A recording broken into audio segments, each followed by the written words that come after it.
Hello and welcome to another episode of Engaged. I'm your host, Angela Reives, and today I'm joined by Professor Cory Gallo, who is an assistant professor with the Department of Landscape Architecture. Welcome, Dr. Gallo. How are you? Angela. Pleasure to be here. Yes, thank you for joining. So first let's talk a little bit about your academic background and how you got your way here to State. Well, I've been here for 10 years and I'm a licensed landscape architect. And so I've taught in the landscape architecture department for quite a while. And a lot of what I've done starting in around 2009 was to create opportunities for our students as landscape architects, as applied science and applied discipline, to use hands-on experiential learning opportunities to work with community. Okay. Sounds good. So before we go in a little deeper about your work, tell me why you decided to use community engaged learning as a part of your teaching. It's so important for our students to, first of all, get the importance of what they do and how it relates to the end user or the community. And so as they so often design things in a vacuum, seeing the importance and seeing how much their work is able to touch people's lives and to change communities' perceptions of what the profession does. For instance, a small example is we've worked on a small project at the library where the letters read are in front of it, and that's now their library card is that image. They have adopted that as, so everyone that sees that, that's the image of the library now in Starkville, which is great to see that appreciation for the students' work lasting. Right, awesome. So I understand that you teach a design course that consists of students from a variety of disciplines on campus, and even use them to help build the garden. So could you tell me a little bit about the different disciplines that these students come from and the process of building the garden? So over the years, I've worked with several faculty on campus from architecture, graphic design, and other disciplines, Hans Herman, Suzanne Powney, and a few others specifically. And we've teamed up on various projects and these are fields that our students would work with in the future. And so in the garden, in the MSU Community Garden, over 3 years, those various disciplines collaborated, worked together side by side through figuring out the problem and then actually building it with the support of student association and various college level support to create the MSU Community Garden on campus. So it's incredibly fast-paced projects where students have the challenge of, okay, what's it going to look like, how we're going to fit into the budget, what materials it's going to be used, how it's going to come together, and then actually figuring out how to build it with the resources they have. So I juggle a lot of stuff through that process, but it's incredibly rewarding for our students, our departments, for the various disciplines involved. Awesome. So how can students, what kind of opportunities are there for them to serve and learn with the community? And what are the learning outcomes of doing so? So as the MSU Community Garden is now established in its second year of existence, several of us still are involved. And so now it's sort of shifted from the design and creation of it to its sort of service to the MSU community and the community at large as a functioning learning garden. And so now the collaboration is with plant and soil sciences and food nutrition, health promotion, and so that and a few other disciplines on campus that are more focused in the end result, and also student affairs and sustainability office that now, okay, so it's there, so then how is it used for these activities? So there's several ways in which it's now a platform for community-engaged learning and service to exist on campus. So I say it as an outdoor laboratory for that to happen. So there are several courses which students can take and use the garden as a learning laboratory, but also opportunities for them to provide service to the community through that mechanism.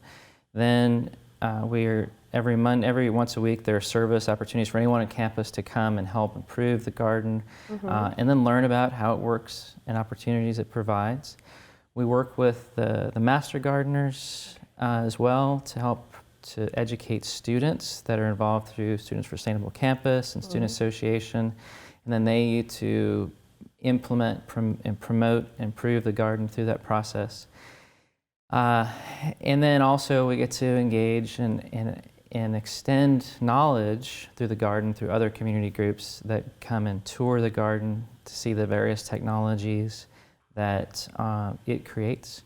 So the garden was just recognized by the American Society of Landscape Architects as one of the four most significant projects created by students in landscape architecture in the whole country, which is incredibly huge honor for the university and for the garden. And then also it just won an American Institute of Architects Mississippi chapter, one of the most significant professional projects actually in the state of Mississippi. So it's really beautiful space that offers opportunities for various types of continued ongoing service learning on campus.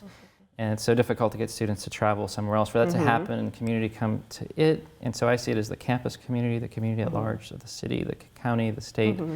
And it's that people love food, they love the interaction of nutrition, about health, about wellness, about growing food, about that tactile experience of putting a seed in the ground and having that experience. So what that's expanding on for us is a potential for us to take what we've learned there and begin to work with other communities in creating similar types of spaces. Okay, awesome.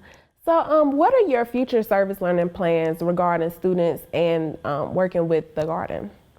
So in the garden, like I said, we ongoing opportunities for hands-on projects on a weekly basis through classes.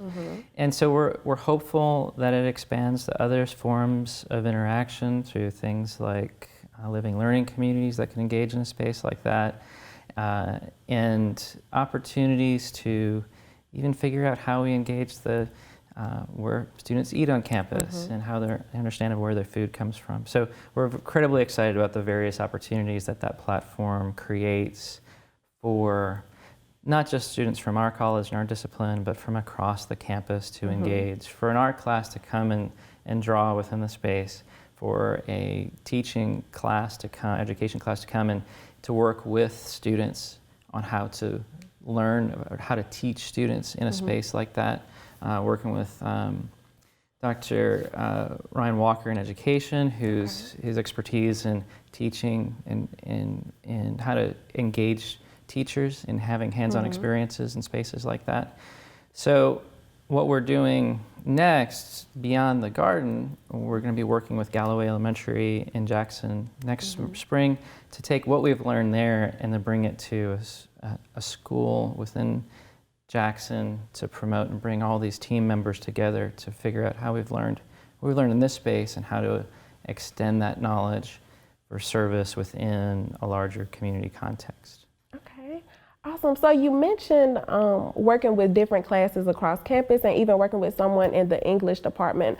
What other classes do you have? Like how many classes on campus actually go out and work in the garden? So there are two courses which currently use the garden as a sort of a lab space. Okay. One's called the Garden Experience, which is taught through Plant and Soil Sciences, Dr. Lee, and they use that as their laboratory.